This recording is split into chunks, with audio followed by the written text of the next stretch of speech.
Perfect. Well, I will mute us and get us started. Perfect.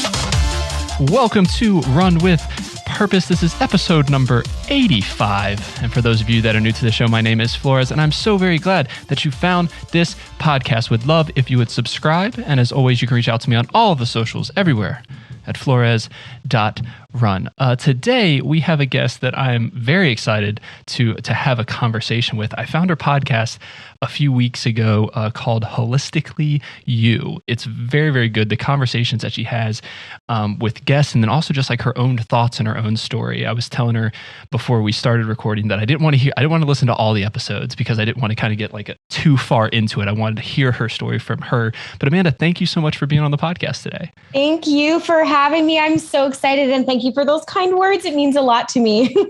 Yeah, it's always a nice thing when you have like another podcaster on there, and it's just like sometimes it feels icky at the same time of like I'm like, oh, don't say I do good things. I want to do good things, but I don't want you to say that about me. Yeah. And you know what? It's the podcasting world is quite interesting because there's so many different genres of podcasting. But then when you meet someone who's in alignment with kind of what you're trying to accomplish as well, it is just a really nice, balanced, grounding feeling. So thank you. Perfect. Well, before we get into anything here, I want to make sure we don't miss out on how to connect with you. So plug all of your socials, plug all of your things. Wonderful. Okay, so I am most active on Instagram, and my handle is _Lisa_Mar, MAR. And I have a link tree in there as well that leads to the podcast and various other projects that I'm, working with right now. And of course, my Instagram page for my podcast, which is Holistically You, and holistic spelled as whole, like a whole human being. So holistically _you_ podcast. And you'll find me there as well. And there will also be a link in both of those to my performing arts school for children, which is opening up soon, called Stagecoach Westmount NDG. So I'm a little bit everywhere, but you will mostly find me on my personal page. Perfect. Yeah. So make sure you follow her, all those places. We'll have it all in the show notes so you guys can link that as well. I didn't know you said a performing arts school. Yeah. I'm going to need to hear about this now before we get into anything. Okay, brilliant. Well, I'm actually really excited because if you can imagine, I signed my contract. It's a franchise. Okay. And I signed the contract on March 5th, 2020. Ooh. It's a good time to start new businesses. Oh, yeah. Wonderful. Like 2 or a week or so before the world shut down. How was I to know? So unfortunately, I haven't been able to do anything with it until, you're catching me at a great time last week where the venue was found, dotted all the I's, crossed all the T's. So essentially, this is a performing arts franchise based out of the UK, but we have places worldwide. And it focuses on the 3 disciplines: acting, singing, and dancing for children from ages 4 to 16. Awesome. Yes. That's super exciting. I'm excited to see kind of where you take that and what you do with that. That'd be so awesome. Oh, my goodness. Me too. I am a theater kid. I did study theater for many years. So I'm like, and I'm a teacher as well. So when you put those two together, this is just like that natural progression, So I'm very excited to add the entrepreneurial aspect to it as well. Yeah, that's so awesome.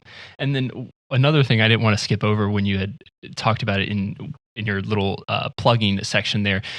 I love the name of your podcast of Holistically You, with the idea of being whole as your whole self. And this might wrap in to your story and then kind of our topic today, talking about redirection, but how did you kind of come to that concept of this holistically you of your whole self? So I enjoy a good play on words, call it the educator in me, maybe.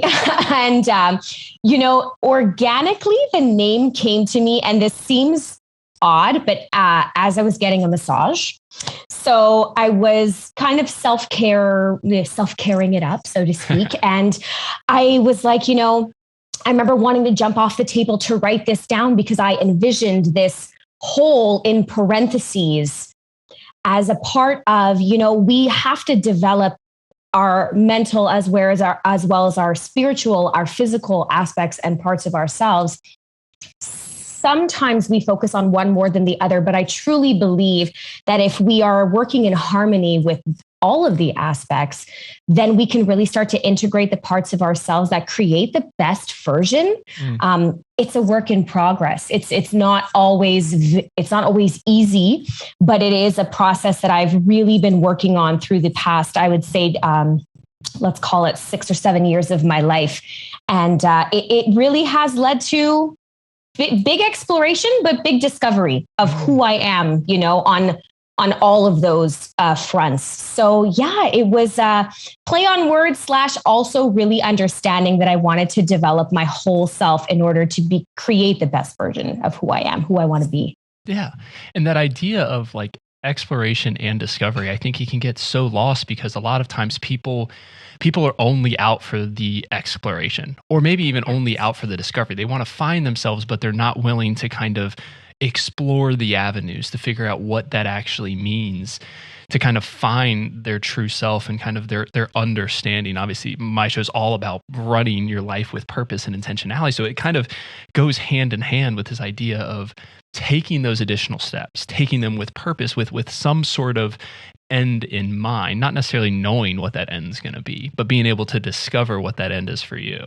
Exactly, because the work can be daunting, right? So sometimes we want to kind of shy away from that part. And it just kind of reminds me of that quote, like life is about the journey and not the destination. Like, of course, we all want to arrive somewhere, but I truly believe it's in how we get there that we're able to, really enjoy and integrate all of the experiences and just create like this life that, we're all trying to get there.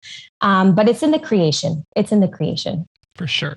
And I guess along those lines, we can hop right in. Tell a little bit about your story and kind of, I've gotten bits and pieces from episodes and seen different things there, but just tell us a little bit about your story and then how this idea of redirection came to you. Well, I am an educator. I graduated I had got my teaching degree in 2012. It's been a while now. It's been a while. I never knew what I wanted to do. I was always a person who kind of not flew by the seat of my pants, but after high school, I didn't know, over here where I'm from in Montreal, in Quebec, we have a program called Cégep, which is kind of a stepping stone between high school and university. Okay. It gives us a 2 to 3 year kind of figure it out vibe. You can take separate courses and, decide what you want to go into. And I was always like, oh, I don't know. So I'll just try this. And, oh, I don't even know about this, but I'll try that. I just was really, again, exploring. And I ended up going into professional theater, which I loved, adored. It really lends itself to teaching as the career as well, because technically I'm always on, right? I teach 6 and 7 year olds. So you can imagine the energy that needs to go into this. Yeah.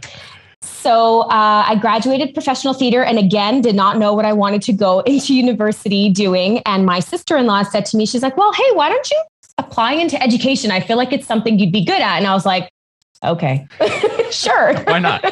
Why not? And I loved it. And that's what I enjoy about this whole process is that usually it aligns. Like I haven't had an experience where it's complete. I feel like my intuition has guided me, into the right pockets and doing the right things. So when I graduated university, started my career in education, and I felt this part of me that wanted something different, not necessarily more, but just different. Mm. And so a few years into my career, I'd say about 3 years, in 2015, I decided I wanted to teach internationally. Mm. So I went to a career fair and I ended up signing a contract for the Middle East. So I taught in Dubai from 2015 to 2019. Talk about redirection. Yeah.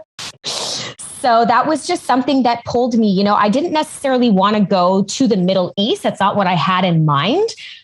But that whole weekend was a weekend of redirections because, I arrived and the job I wanted in Singapore was taken. Okay, so how am I going to pivot now? Where am I? I'm just going to do a whole bunch of interviews and sit with this and see what aligns with me. So I ended up in the Middle East for 4 years. And long story short, here I am. I'm back. I've been back since 2019, so just about 2 years. And I am now pursuing my business venture with my performing arts school, and everything has just lent itself one thing into the next, not without its challenges, though. I think that's a major part of redirection. Right. And I think the idea, we keep using this word redirection. And if you guys didn't listen to the episode, I meant to pull it up to see what number it was. I'm going to do it now. This is bad podcasting, but it is that's what it okay. is. I don't even remember. Episode 26 okay, on our podcast. I'm like, I had the Spotify up so I could at least remember to look at Great. But this idea of redirection is kind of when we face rejection or when something happens, how can we use that rejection? And instead of making it, because rejection itself has a negative connotation that like it hurts you in the inside, but how do we use that and redirect to something else? So you definitely listen to Amanda's episode on that because she really breaks that down. But I kind of wanted to dig deeper into it here because this idea of when we hit roadblocks, I always say it's like, are you going to, when we get to a dead end or you hit a road's closed, more often than not, there's a detour. Yeah. But in our lives, when we hit a hard spot, we just go home most of the time. We don't even take the detour. It's like, yeah, it may take a little longer and it'll eventually get us where we wanted to do. But it's like, you know what? I don't really want to go out of my way. I'm just going to go back home. And I think so often we're almost scared to kind of go along that path of the unknown. It's just safer just to head back home. Yeah. And I think the safety and what I call a lot in some of my episodes, the complacency that we feel at times. I always said I have a fear of complacency. I felt like, it's not that I wasn't content being here I have a large Italian family that I adore, that it was a bit of a shock when I told everyone that I wanted to leave. Well, you have everything that you need here. What more could you, I was even in a relationship. What more could you want? It's the fear of complacency where I don't get to level up and I don't get to challenge myself. And I truly feel that if I'm not challenging myself, that I'm not really, that I'm not working towards the best and most fulfilled version of who I want to be in this lifetime. I'm a person that likes to do many things. And so sitting and just kind of waking up, going to teach, coming home, waking up, going to teach, coming home, it was starting to freak me out a little bit. Yeah. It was starting to freak me out a little bit. And like I said, it didn't go without its challenges. Leaving my family was a massive challenge for me because I had questioned time and time again if I was even making the right decision, right? Just trying to reconcile okay, well, this is what you want and this is kind of what you have to give up temporarily. And that's a tough thing because people don't see it as temporary, right? They see those things and they see them as eternal things. And it's like, no, it's like sometimes you have to go down a different path. Like there's people in your lives for certain seasons of your lives. And that is what it is. Like with us moving, to Minnesota, we've been in Ohio. I was in Ohio for 13 years. I think, or something like that. It's the longest time I've ever lived anywhere. Like growing up, we went like all up the East Coast, like Florida, North Carolina. We were all over the place. And then, I was in Ohio for that long. And it's like, it's great. Made a ton of relationships, people that, definitely affected my life. And some of them I'm still going to continue to talk with. But it's just like anything else. How many people, if you don't live in the same town you grew up in, how many people from high school do you still talk to? How many people? I literally have one friend. Two, two might be a stretch, but I have one friend that I talk to every couple of months that went to high school with. Right. And that's only because we know we want to keep in contact, stuff like that. But you don't really have those things. So sometimes you have to let these pieces go. And I think one thing that you said kind of stuck out. You said it twice, and I don't know if you realized you said it. This idea of not necessarily wanting more. Like you said, when you were leaving, your family is like, what more do you want? You say, no, it's just different. What's the different thing that I need? Because it's not necessarily, I'm not after more, but maybe I'm after replacing what I have here to just open my eyes to a new experience. You know, sometimes when you go into new experiences, they're shit. They fall apart and you're just like, this is not what I expected at all. However, you learn in that process. Now you know, all right, I'm not fucking going down this road again because it took me somewhere I didn't want to go. Yep. Yeah. And that happened quite a bit. If I have to say, as I was away, one of the experiences was, stepping into a leadership role where I left my teaching position and started to work at a preschool. And I was the director of this preschool, which I thought was going to be absolutely brilliant because I wanted to become an entrepreneur. In the back of my mind, I always knew that that's kind of where I was headed. And that experience just about killed me. I'm not going to lie. I wasn't eating, wasn't sleeping. I was being bullied in the workplace hard, like more than I've ever experienced in my life. And to the point where I was like, if I just get up and run, maybe no one will find me. Like maybe no one will come after me. And, thank goodness I have my father, who's my rock and my sounding board to say, you're going to learn from this, honey. This is going to be something that's going to put hair on your chest. You're going to learn. And while you're in it, you're like, I don't see the lesson. This isn't cute anymore. I'm emaciated, I'm exhausted, but it's once you come out of it now, 2 years down the road, that I'm able to look at that and say, yeah, okay, it was a terrible experience. And I don't necessarily wish it upon myself or anybody else. But man, did I ever learn from it. Yeah. And that's usually when you learn the things, like you said. It's when you're in the shit, you don't really notice it. No. Really. I mean, that's how many times they talk about, it's a slow fade into certain things. One decision into one decision, and then you're in it and you don't see the severity of the issue until you step out of it, until you get to this mindset of, wait a second, this doesn't align with my values. This doesn't align with my morals. Why am I going down this path or doing these things or thinking this? That once you get outside of it, you're like, okay, now I can kind of regroup and do this stuff. My wife and I had that idea when the whole minimalism thing really started to take off, 4 or 5 years ago, give or take. And of course I jumped on the bandwagon, watching the Netflix thing, and I'm like, I'm getting rid of all my shit, throwing everything away. That was the Marie Kondo thing? Was that So her and the minimalist guys, yes. They were around the same time, because I think they came out with her documentary and then she came out with her book. And her stuff is more about tidiness per se, but their whole mindset is love people, use things, the opposite never works. And I'm like, yeah, it makes so much sense. So they have this what they call the 30-day minimalism challenge, where basically every day you get rid of however many items. So day 1, 1 item, day 2, 2 items, until 30. And I was getting rid of a ton of stuff, just a bunch of things. And people are like, you're going off the deep end, Jonathan. Are you okay? We're going to check you into a hospital because this is not something's going on. But in that process, I started to realize it was my wife and I and our 10-pound dog, and we lived in a 2,400 square foot home in the suburbs. And we were just like, why? Why do we have this big house that we don't need for the two of us? Right. We decided we weren't going to have kids. So it's this is literally just for us. Why do we have this? So we downsized to a 1,000 square foot apartment. And we're just we were the happiest we'd ever been.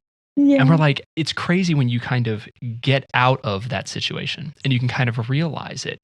But in that, so when you make those changes, and you probably talk about this too with your move, sometimes people don't agree with it. And sometimes people come a little hard at you when you do something that they don't believe is the right choice. Yeah.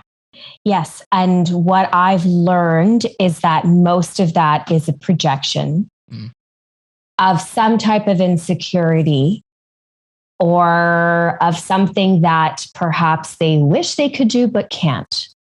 I've learned a lot about this notion of the fact that we're all in some way or another mirroring one another, right? And so I mean, listen, I love my mother dearly. If I never moved away, if I never moved out of the house, she would be the happiest human being on the planet. Like, and Mom, I love you. I know she's going to listen to this, and I love her dearly, but it's not something, like I always say, my father and I are one type of person, and my mother and my brother are very, very, very different. And so those are two energies that directly impact me in my life. Right. And so, whereas my brother was always like, no, you're not, no, you're not, no, you're not, until he drove me to the airport and was like, oh shit, you're okay. All right. And that was many a time when I was like, I'm going to go to Australia by myself as a single woman. When I was in my 20s, my brother was like, no, you're not. And then at the airport, he was like, oh, look at you. Okay. So he started to understand that when I said something, I was going to follow through. Right. Whereas I think that my mother had a more difficult time with it because it was so radical in her mind that it was like, so far, like you can't just move to Toronto, why so far, but it ends up being, this thing where I get to sit with it and say, just because it's not something that you can identify with doesn't mean it's wrong.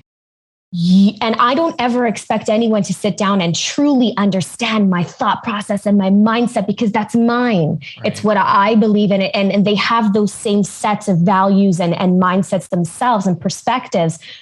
All I want is, from the people who are the closest to me, especially, is just a nice support. A nice support and saying, you know what, it's not something that I would do, but I support you. And whatever challenges or, we want to celebrate your wins, and we want to help you work through the breakdowns and the losses as well. That's the most important thing to me. Yeah. And I think that's something that I think some people can't get into their heads, that when people like us do those things, when you move, when you do whatever, they don't understand that, hey, we just need the support. Yeah. I'm not looking for you to agree with every single thing I do. I say it on the show. I usually talk with people that have different religious or spiritual or any backgrounds than I do. And people are like, how can you talk to those people? I'm like, because they're people. Yeah, I need to love people. That's what my good book says. My good book says to love people. So that's what I'm going to do. And having that mentality of we just need support. Kind of my story, and listeners, you're like, yeah, you said this 15 times, Jonathan, we don't want to hear it again. But I'm telling Amanda, I'm having a conversation with Amanda right now. Yes. Deal with it. So we decided we weren't going to have kids, and friends of ours moved to Minnesota, and they had adopted 2 kids because they weren't able to have kids for the longest time, just weren't able to. And then all of a sudden she ends up pregnant with twins. Wow. So then there was going to be 4 kids under the age of 4. They were just moving, had no support system. They were leaving their family. So same kind of thing. Like they were getting it on their side of, why are you leaving? He has a big Italian family as well. And it's just like, why are you leaving us? We can help you here, but he needed to move for his career and that sort of thing. Right. And my wife literally is like, I feel called to let's help them. So I live in their basement. And my wife is their nanny and care, like housekeeper. And we live in their basement. And it's just like, hey, we're here to help them out. But from the fact of hey, why didn't you do that for your brother? Your brother had kids. Why didn't you do that? And Kayla's, my wife, her sister just had a baby. Celine I think she'll be a year in January. And same thing, it's like, why aren't you spending more time with her? And you're like, why are we playing this blame game here? This is where we feel called to do now. Yes. All I need is your support in this situation. I don't need to feel that contention, because to your same point you said earlier, sometimes it's just mirroring, or there's a lack of feeling that they can do the same thing. And I think, and that could very well be a generational thing as well. Yeah. Where the previous generation, our parents and probably grandparents as well, this is what you did. You lived in this town, you kept on the family business, you kept the family name, you did whatever, and this is what you did. Where our generation, especially the generation that's coming up, even though they're a pain in the ass sometimes, we're really questioning the norms of saying, I need to know what this is because I truly believe it, not because someone told me to. And we're definitely into that stage where, you said you're teaching, 6 and 7 year olds. It's this idea of why. But why? But why? Where did we lose that along our journey that we feel so jaded that we can't ask why? That is like, you can't go there. Okay, I guess that's how it works. Hey, bye. Yeah. I know. And it's not, I don't know. I just feel like it's not worth it because the why is so, it's such an innate part of our journey and our experience. I don't know if you know anything about human design. Do you know anything about human design? No. So might be something cool to look into because you kind of fall, there's these types. And I did a lot of studying and I had professional actually readings of what my type was. And I'm considered a manifesting generator, which is essentially someone who does all the things.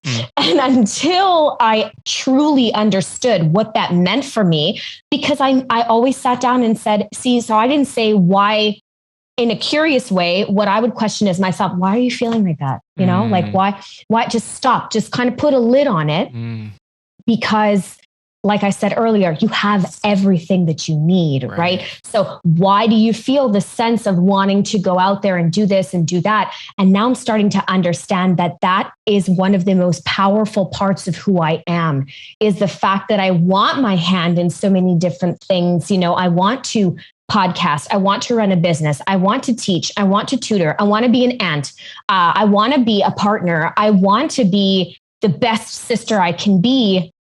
I'm not exhausted because it fuels me and it drives me and it really gives me my sense of purpose. And that fits with your podcast, of course, is that identifying with my purpose and moving forward with intention in all of the parts that, light me up essentially, because I always wanted to work against that and say, you're going to exhaust yourself. Don't bother. Whereas now I'm shifting to, you won't exhaust yourself if you're truly aligned and you have clear boundaries. That's a tough one too, I think, as a creative, because as you talk, I'm like, we're way similar in like the 50,000 things that we do, because it's just like, ooh, look, another shiny star and I want to go after it. Squirrel. Yeah, exactly. But we do it with purpose. We're not just like aimlessly wandering. Yes. And when you have that idea of just, I just lost what I was going to say, but that's okay.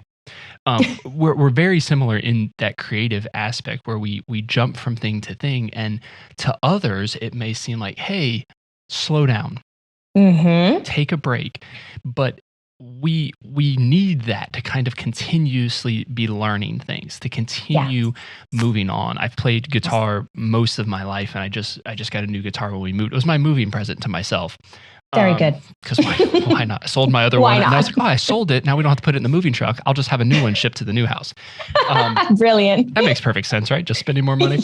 But because of that, I'm getting back into like songwriting and doing things like that. And it's like, it takes some time, but I'm enjoying it. And it's a new kind of facet into everything that I'm doing. But I think a very important part of that, which you brought up, is that idea of boundaries. Is understanding that we need to have guardrails, whether they're physical ones or actual people in our lives or just any sort of thing, to be like, hey, let's understand like this can flow over very quickly. And I can imagine this is the same kind of thing when you talked about your leadership and how it kind of broke you, is this idea of you put that same mentality as that creative mentality of, I'm going to get everything done. I'm going to help everyone. We're going to do all of the things. And you're like, oh shit, I have no time for me. Yeah. You burn the candle at both ends because you want to accomplish. You want to do the things, you're like, I'm in this position. Let me bring my best self every single day. What I learned in this notion of redirection, and which I, like you mentioned earlier, put together with the notion of rejection. It is my friend Whitney. Actually, I'll give her a little shout out because I actually just recorded a podcast with her. She is probably the reason why I survived my 4 years in the Middle East. She is a very key player in that experience for me. And we had this really brilliant conversation recently about what that looked like for both of us individually and coming together as each other's tribe and support system. Whitney was the first person who said to me, and which was said to her by one of her friends, that rejection is protection And then I put rejection and redirection kind of on the same plane because, like you said, rejection can sting, but we have to understand that there's a greater purpose for us. If we're working in alignment with what we want or what we're truly here to do, and that doesn't happen overnight. That's a process. It's understanding that no is a full sentence. And if I'm unable to give you the energy, so yeah, you might shut me down. That's where some of that rejection might come in. At which point I understand that that's because that wasn't for me, and I'm going to pivot. Now I'm going to move in that other direction. Life is a sequence of ebbs and flows, right? So we're constantly moving, constantly flowing in the direction of that we hope is going to become what we've kind of always wanted for ourselves. But it really takes time, and it's a harsh lesson, I find, because setting boundaries for me was I'm a yes person.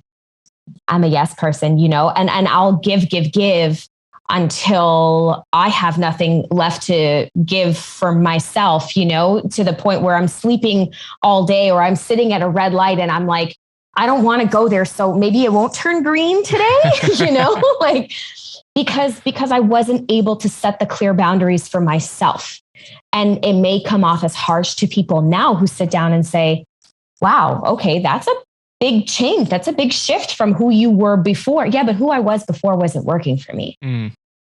Right? That wasn't benefiting me in the best ways. I was exhausted and depleted. And I'm sorry, but I just don't think that that's the best version that I can create of myself. Right. And sometimes when you're in that sense, and this is something I'm personally going through right now, is once you realize that, and people obviously knew you before, but even if they didn't, once you kind of understand that no is a complete sentence, it's all right to say no. You don't have to say yes to everything. Sometimes it can come off a little direct because of our confidence in it. Like there's a difference between, no, I don't, maybe I can't really do that. And then being like, no, I just don't have time for that. Or no, that's just not right for me. It can come off a little bit, sometimes rude, whether the intent, but I think it's because of the confidence in there. And I don't think that's a innate thing of we're being rude, obviously, but I think it's just how culturally as humans, we've dealt with no is bad. When someone tells you no, if they do it, unless they do it in a polite way, it's a rude and they're coming after you and it's a thing. You're like, that's not the case at all. But sometimes we have to kind of almost check ourselves with that. I say it all the time. My wife, love her, but she has no empathy, none at all. And she knows it, but it's okay. She's working on it, and love her for it. She knows it's a struggle, and she's definitely working to make it happen. But she just wears it all out. She doesn't understand, like, no, stupid, this is it. Like, where's my, like, there she is with Bella. It's like, she's like, love her, but sometimes it's just a little too direct. Yeah. But you kind of talked about like you and your dad. She's the same kind of way. Her dad, very direct and blunt. Like it's black and white. It's real simple. Like it's either this or it's that. Yeah. And sometimes we can come off with that kind of vibe or whatever when we are telling people no. But really it's like, hey, I'm also trying to protect my time, because if I don't say no to this, the times that I say yes to you, you have to think about it. Now I've said yes to 50 other things. Mm-hmm. So if I say yes to everything, the next time I say yes to your important thing, I also have all these other little things wrapping up, which not necessarily a problem sometimes. But if I'm wearing myself thin and I can't be the creative person that I should be, the way I should show up, I'm not showing up in my most authentic self when I'm doing that. Yeah. Yeah. And it's a disservice to you, but also a disservice to the people around you, because you do want to give them the time and the energy that they deserve as well, especially if they're part of that core tribe, that, like I said, that support system that we crave, we want, we need, we require, and I've had comments. Not so much recently. I think within the first year of me moving home, of just, wow, you're different. Like in a good way, I think. Question mark? You're like, Not sure. But then it's funny.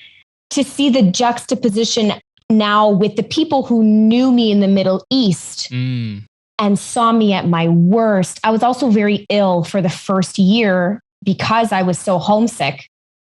And I had mental health problems in the first year because I didn't know how to kind of manage all of it. And so now you have these people who have known me for a mere, 5-6 months at this point, seeing me at my worst and then watching how I've developed and grown over 4 years. To them, it's this whole other version of Amanda, and that's what I loved hearing from the perspective of my friend Whitney recently, where she was like, watching you grow and shift and learn, she's like, has been like an honor, which brings, bring tears to my eyes, because it's like, you don't recognize it, to me, I'm just the same old bubbly, positive person that I've always been. But there's so much shape. I feel like a freaking transformer, that it's beautiful and it's messy, but mostly beautiful. Yeah. I think one thing you just said made me think about this idea of those that are closest to us almost have that bias of how you should be. Oh, you were happier then. You were definitely happier back then than you are now. I don't think you're as happy as you were. And whether that's, I would say it's probably not true. I would say it's just people's reflections of this is how they saw you. And then once you find clarity, you're like, oh, wait a second, that wasn't me. I was playing an act. I was being the person that you wanted me to be, doing the things that you wanted me to do. Yeah. And now because of that, I've found kind of who I am, and people just can't accept that because they remember the old version of you. I mean, things always seem better in the past. Like, oh, remember the good old days? Like, remember those damn kids? Oh, those kids back in my day, trick-or-treating was fun. Halloween joke for yesterday. But I feel like you're also playing small in those moments. Right? And that's part of the process that I feel like the people that I've aligned with now recently, I would say in the past few years, have taught me how to recognize how small I've been playing in the past versus how to step into my power moving forward. That's a big lesson in this whole process of, okay, I was doing it this way. Let me just try to do it a different way and see how this feels. Just this morning, I was journaling about what are the parts of myself that the shadow parts, the ones that I fear the most, and how can I kind of work around those? To me, it's power. To me, it's understanding that I do have it. It's innate. It's somewhere. I just have to learn how to access it. And that's not that I don't want to say it scares a lot of the people who are used to seeing us in one way, but it's definitely food for thought for them. It's this process of looking at you and saying like, okay, wow, like this is just a different version. It's not worse. It's not better. It's neutral. It's different. Right. And accepting that as part of the process. So many notes just in that little bit there. This idea of the shadow parts that they're there. Just how do we access them? I always say that we're our limiting factor. The ceiling is wherever we put it. Yeah. And how often do we put ourselves in that box and close the lid? We don't even leave the lid open. No. Or maybe we open the lid, but we're afraid to jump out because we don't know what's going to happen on the other side of that. This idea of choosing to align with certain people now, whereas, friends and family or whoever you grew up with, just by circumstance, you are aligned by people. You lived in the same neighborhood, you went to the same school, you did the whatevers. That's how you align. But as we grow older, we get to then choose those people. We get to direct exactly where we want to go and how we want to align. And sometimes that can not be good. Yeah. But a lot of times it'll at least help you open your eyes and experience what's going on, because you're taking that step, as long as you're taking it again with purpose. Moving forward with intention, I think, is the thing that, like you said, it's not necessarily that people see it as wrong, but when they see you different, it's hard for them to understand, like, well, what was before? What is now? What has changed now? And what I hope to do, like with my story and with everything that I do, is just tell people to try to experience things. Get out and try something. Failure isn't that big of a deal. We're all going to fail. We all have, and we're going to continue to do so. But the problem is when you don't try, you don't take that step. If you're sitting still, you're not moving. There's no growth. You have to be doing something, even if it ends up being the wrong thing. There was a book I read called All the Places You'll Go. And it was this idea, it was a Christian-based book, and it was the idea of walking through these doors with faith. Not necessarily saying that the door you're going through is the correct door or even the right door for you, but taking the step of faith to go through the door instead of just sitting at the door, knocking, maybe peering in. Taking that step, that's where the growth happens. That's where you'll be able to experience new things, even if it's the wrong door. You go, you know what? That wasn't the door for me. Like, let me go to this next door here. But taking that step, you build confidence. You start to grow in all aspects of your life to tackle the next problem. The next problem won't be as big, probably, or if it is bigger, you'll have at least information and the strength and the confidence to know that you can walk through it. Yes. And the tools. The tools. I think that's, I talk a lot about building, I talk a lot about building like a spiritual tool belt, and how, for me, how that's grown over the past year or so. But just tools in life, if I'm feeling overwhelmed, this is what I can do. If I'm facing a problem with someone who's a little more aggressive or abrasive, done that in the past. I'm going to pull this out of my tool belt now because I know how to react and respond. Just taking a beat, I'm starting to understand that that's a big one for me, is not necessarily following it, being impulsive. Taking a beat and reflecting and answering, like, when you get those emails that say, like, please allow 24 to 48 hours to respond, okay, Amanda's going to take 24 to 48 hours right now, And how important is that, It's been imperative for me because I'm a Cancer. I'm highly emotional. I'm a water sign. I'm all over the place, right? And so I truly do wear my heart on my sleeve. And my intuition is a very big part of how I make decisions. But that doesn't mean that impulsively making those decisions is the correct way to do it. It's to really sit with it. And I'm not going to have maybe the clear yes or no, but I will have more clarity as to how I want to go about working through it and navigating it. And I think that's part of my, that shadow self also I mentioned earlier, is that control freak. It's that part of me that wants to control all of my outcomes, and just learning to surrender a little bit. Like you said, it may not be the right door. Trust the process though. Right. Like nothing's going to happen in vain. You're going to learn, you're going to grow. And what better way than, when you're faced with a conflict, head on, and you're like, I've had this before. I know what to pull out in order to, properly either diffuse or defend, or even just, even help the other person, right, maybe shift a little bit in their reactions, or in their, so it's this game, it's this give and take, this push and pull energy. And the whole idea is really, again, with intention. We've said that word 50,000 times, but this idea, you talked about having clarity going through experiences. You go through these experiences. Now you have clarity the next time you go through it. But I think sometimes people can use the experiences that they've had to be jaded the next time it comes up. They're like, oh, I remember this. I remember when that SOB did this to me. Not going to let it happen again. Instead of redirecting it and using that information to say, how can I make this situation better? Yeah. How can I positively impact this situation, rather than being jaded of what happened? We can't control what happens to us. We can only control how we react to it.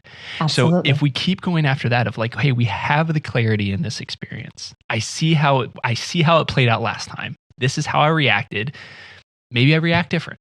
Or maybe I react the same way, just in a different manner, or bring it up a little different, or think about it there, use that instead of being jaded and all of a sudden like, I remember this, putting up my shields and I'm not even going after it because I remember what happened last time when I did this. Now, obviously, I have to give these freaking disclosures, I feel like, all the time. If you're in a dangerous situation, a violent situation, a situation that is not good for you, this is not what I'm talking about. No. By any way stretch of me. You find the people that can get you out of that situation, and period. There's that. In these situations, though, of where you can have this clarity and understand how can you react better to continually positively move things forward. I think that's the whole thing. How can we redirect our thoughts and our actions to make a situation positive that maybe at one point in time was not? Yeah. And if I may give just a pretty recent example for me, was dealing with a work situation with an individual who was quite abrasive in the way that she was speaking to me in a public setting, which should not have been a public conversation. And I could literally at that moment close my eyes and think about when that happened at that preschool. Mm-hmm. My reactions were so vastly different. 3-ish years ago, I was emotional, impulsive. I quit the job like on the spot, no forewarning. Glad that I did now, but so glad that I did. But still, it wasn't necessarily like, it was something I had thought about, but I couldn't contain everything that was coming to the surface in that specific moment. And it came out like, aggressive. Like I know that I look sweet and kind and, but there's that like that Italian side to me that's very fiery it comes out because it's almost like I'm trying to defend myself, So when this happened, this kind of second version of this with someone over here in Montreal just a few short months ago, I remember coming home and being like, I'm so proud of myself for the way that I handled that situation, because I just breathed. I didn't necessarily apologize because I didn't do anything wrong, but it was more, I'm terribly sorry that you understood this in this way. I'm terribly sorry that that's the way that you understood it. And I feel for the fact that you went through X, Y, and Z. However, that wasn't my intent. And I hope that we can mend this and maybe close this door to, move past this in the future, whether she liked it or not. Right. That's what came out. And I was proud of myself for that, because I said, wow, 3 years ago, Amanda wouldn't have done that. But I learned. And it was hard though to like swallow that.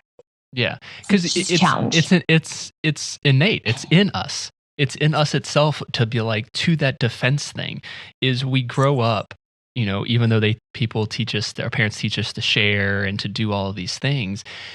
We always say like, you got to protect yourself. It's very, very protective. And, not to say that that's a problem, but we always have a ton of issues here in the States with that kind of issue with having to protect ourselves or protect these ideas that we have instead of just having conversations. Right. We're so fast to just go after someone and be like, you're wrong and this is why and yada, yada, yada. Again, no one's asking for us to defend it. We don't need to do that. We just need to tell our story and do our thing. And again, if we do it in positivity, because defense more often than not sounds negative. Yeah. You see it in like every cop crime show, like the defense attorney is always trying to make it seem negative of you're portraying my client this way, you're doing this way. And it's a very attacking kind of mentality but that's what we're inundated with. We're inundated with, we have to defend our stance. And if we don't defend our stance, then we must not really believe it. And you're like, no, that's not the case at all. This is my story. If you feel like you have to defend it, well, then go back to our earlier conversation. You might have some insecurities. There might be something you're projecting that there's something underneath there that you may not even realize is making you think this way. Yeah. And far be it from me to say, go do the work. Some people also get their backs up when, like the things that you don't want to hear, the things that are not always so pleasant, they're tough to swallow, so far be it from me to sit down in front of anyone and say, hey, so I think that you can work on these aspects of yourself. People love hearing that. People love it.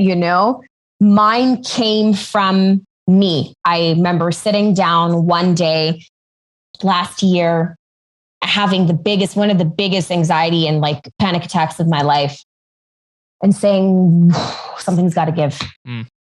Something's got to give, because this isn't, there are external factors that are affecting the situation and of course amplifying a few things, but it's an internal process. And clearly there are patterns that need to be broken. There are things, but that came from me. I didn't have anyone sitting there saying, these are the patterns, I had to go through that on my own. And I'm still every single day working on those things. It's going to be a lifetime. Yeah. I'm a lifer in terms of work and doing the work. But there's so many more blessings that come from the breakdowns, and the breakthroughs come from the breakdowns, right? So I remember hearing that on a podcast a little while ago, and I was like, I like the way that that was mentioned, because it truly is a blessing when you're able to recognize your strengths and the ways in which you can navigate the toughest shit, like the toughest, and you can sit there. And like I said, just before, I'm proud of the way that I handled that situation. I'm still going to learn from it though. Right. Because I probably could have done something differently. Right. There's always a little piece to learn in every situation. Sometimes it's big, sometimes it's not. But this idea of, I love that the breakthroughs come from breakdowns, because that's really how it is. When you get knocked down, that's when you can kind of reassess and reevaluate, redirect, if you will. See what I did there? Sorry, guys. No pun intended. Yeah. all of the puns, right? But this idea of turning it around and seeing where the light is. We all have these triggering things. We have these things. I struggled for the longest time with pornography and that whole ordeal. And there's still triggers, obviously. Obviously, you could literally just go on TikTok right now. I had to delete TikTok because I'm like, this is ridiculous. But it's, there's triggers in everything that we do. But it's how do we react in those triggers, and are we aware of those triggers to make changes to it? TikTok was going down a way that I didn't want, like in my feed or whatever. I said, all right, I got to get rid of it, because not that I feel like I'm going to be triggered back into the situation but all it takes is a little bit. It takes just like a little foot into the door, and then all of a sudden you're back into where you were. And that's the reason why people with any sort of addiction, it's so crucial to make sure you have like accountability people and that sort of thing, to make sure that you're pushing forward in whatever it is. Yeah. I didn't mean to go specifically down that route, but this idea of being able to have that self-assessment, it's awesome that you were able to do that, because not everyone can. Because a lot of times when we do that, we start playing the victim card. We blame other people for those things. And yes, like you said, there are circumstances, there are patterns, there are things that have happened to us that are shitty, that we couldn't control, and that we wouldn't wish on anybody. However, how we react to those situations, and if we start playing a victim card and saying, poor me, poor me, poor me, you're putting the blame on everyone else and not giving any ownership to it, to yourself, instead of saying, hey, what can I do about this? Yeah. And when we kind of flip it to ourselves, I think that's when we'll find the most growth. You may not specifically solve the situation. You might have to talk to a therapist or a counselor or someone else. And there's nothing wrong with that at all. Sometimes it literally just takes talking to someone. I tell my wife all the time, this podcast is basically like a therapy session for me. Yeah, because I get therapy. I get to talk to cool people and like hear their stories, tell my stories, and then like have these like ideas where I'm just like, I take 50,000 notes of just like, here's everything that like, oh, these are so good nuggets and this here. And really is like a therapeutic kind of thing for me, because I can get things not necessarily off my chest that I'm not going to share, but I can have this openness with strangers is a weird thing because I'm like complete introvert. Like I think the COVID situation, pandemic, everything going on actually helped me grow because it forced me to not do podcasts with people that live next door.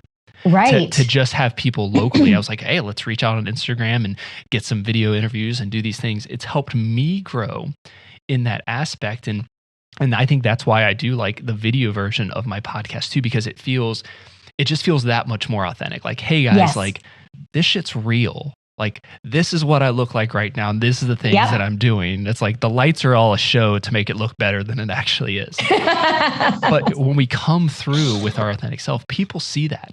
And people recognize it. And then we're able to help people because they're like, you know what? Amanda's not full of shit. Like she's obviously gone through this. She's made the adjustment. She's had those thoughts and is still continuously going through those. So it's like, hey, Amanda's got some shit going on. Jonathan has some shit going on. We all do. Yeah. And this is how we push forward with it. Yeah. And it's funny actually what you just said there about the lights and everything. It just made me think about the direction also that the social media is taking. So I remember when I wanted to start growing my social media accounts a little more, I started putting out very vulnerable content that I started also a blog when I was away, which if anyone's interested in reading, it's in my link tree in my Instagram. The blog started out as kind of a travel blog because I was doing a lot of travel in the Middle East because it's such a hub, right? So you have access to everywhere.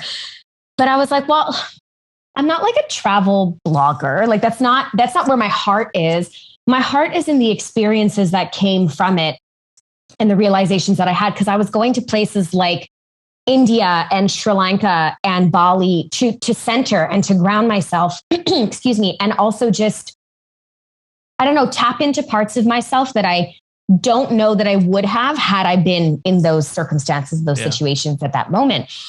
And I just remember, writing this blog about a time that I was in India and we meditated every single day for an hour to an hour and a half, which was, to me, I was like, there's no way I can sit still for that long. There was no way. I had an MRI yesterday. They said I had to not move my leg for 30 minutes. And I was like, well, you guys are going to have to rescan a few times because that's not going to happen. Don't tell me to not move it because, it's funny because I could put myself right there. And I remember when I opened my eyes and they had us meditating right on the rocks above the ocean. Mm. So you're like, well, this is a great place. This is a wonderful place to do this. And I remember opening my eyes and them like hitting the bell and then it was over. And I opened my eyes. I had tears just rolling down my face. And I was like, is that it? No. Ring the bell again. I'm not done. Like just this beautiful, recognition of where I was in that present moment and soaking in the here and the now is something that I've also learned to do because it's not easy. And again, is something that a lot of people in my life right now are just like, so you're not worried about what's happening 2 and 3 weeks from now? I'm like, I'm trying not to. I would like for you to not feed into my control freak tendencies at this moment and just say, good for you for embracing the here and now. Yeah. It's shifting always. And when I put that content out, I was like, click, just so nervous about how people were going to receive it because we had a culture of perfection that was, I feel, very prevalent of these edited photos, these perfect families and perfect bodies and all these things. And I remember putting this out. And all of a sudden, I mean, it wasn't because of me, but then I just started noticing people who were really showing up on social media authentically and real and open and vulnerable. And I was like, this is what I've been waiting for. Right. This is what I wanted to put out. This is what I've been waiting for. So the realness that comes from conversations like this and experiences that we go through, if we're honest with ourselves, we're honest with the people that we're chatting with, that we're, discussing these types of ideologies with these mindsets, that's what, I don't know, I feel in the safest. I feel the safest in conversations like this. Yeah. You know, there's a lot of power that comes from just human connection, period. But then that authentic human connection where this is like, we're not doing the surface stuff anymore. We're diving deeper. There's so much beauty in that. Right. That's awesome. And we could talk for another hour about this. So you're going to have to come back on the show again because it would be my pleasure. We could talk about connection. We could talk about literally anything. Yeah. Amanda, thank you so much for being on the show today. My absolute pleasure. Thank you for having me. This was so much fun. Of course. I'm going to have all of Amanda's information in the show notes. You'll be able to see everything there, connect with her as well. But everyone else, reach out to me on social media everywhere, flores.run, subscribe, leave a review for the podcast. I'm rushing through this for a very important reason. Website, www.flores.run. Hangry, wearehangry.com. Our November giving campaign started today, but this episode comes out next week, so it's already started. Get your Hangry gear, make a difference for those living with the issue of hunger in our community. Thank you so much for joining me today. Remember to keep running with purpose, one step at a time. See you guys next week.